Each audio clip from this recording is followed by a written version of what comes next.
Si inspiras en el juego de un niño, forjarás el hombre del mañana.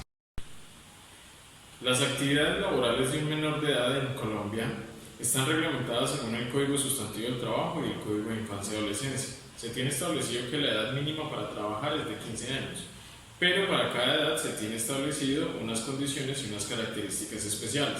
Por ejemplo, quienes tengan 18 años pueden trabajar hasta 8 horas diarias, máximo hasta las 8 de la noche y con un límite máximo de 40 horas semanales. En estos casos, los adolescentes gozan de unas protecciones laborales especiales consagradas en el régimen laboral colombiano. Las normas que contemplan los tratados y convenios internacionales ratificados por Colombia, la Constitución política, los derechos y garantías estipuladas en el Código de Infancia y Adolescencia. Para los menores que tengan entre 15 o 16 años, solo pueden trabajar máximo hasta 6 horas diarias, en un horario que puede ir comprendido hasta las 6 de la tarde y a la semana máximo de 30 horas. Los menores de 5 a 14 años pueden, en condiciones especiales, trabajar un máximo de 14 horas semanales.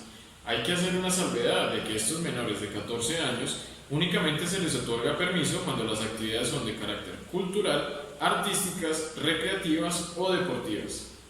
En ningún momento está permitido el trabajo en empresas industriales o agrícolas.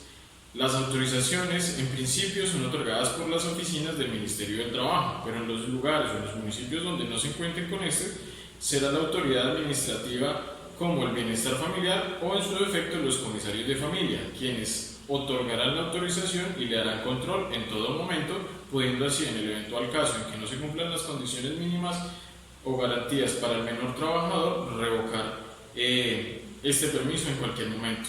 Además de eso, hay que tener en cuenta, para conceder estos permisos de trabajo, la buena salud del menor, el tema escolar y la autorización de los padres. Esta autorización tiene que tramitarse conjuntamente entre el empleador, el menor y obviamente con sus padres. Para esto tiene que además contarse con el contrato laboral definido, los horarios que va a trabajar, las actividades que va a desarrollar y obviamente el salario que se va a ganar. Recuerda que los niños y las niñas tienen derecho a la vida, a la alimentación, a la educación, a la salud, a la identidad, a la libertad de expresión, a la protección, a la familia, a la recreación y al esparcimiento.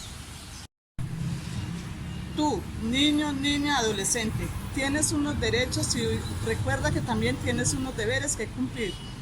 Debes respetar la autoridad, acatar las normas existentes en tu hogar, comunidad y colegio. Además, colaborar con los quehaceres de tu hogar siempre y cuando no afecten tu integridad física y emocional.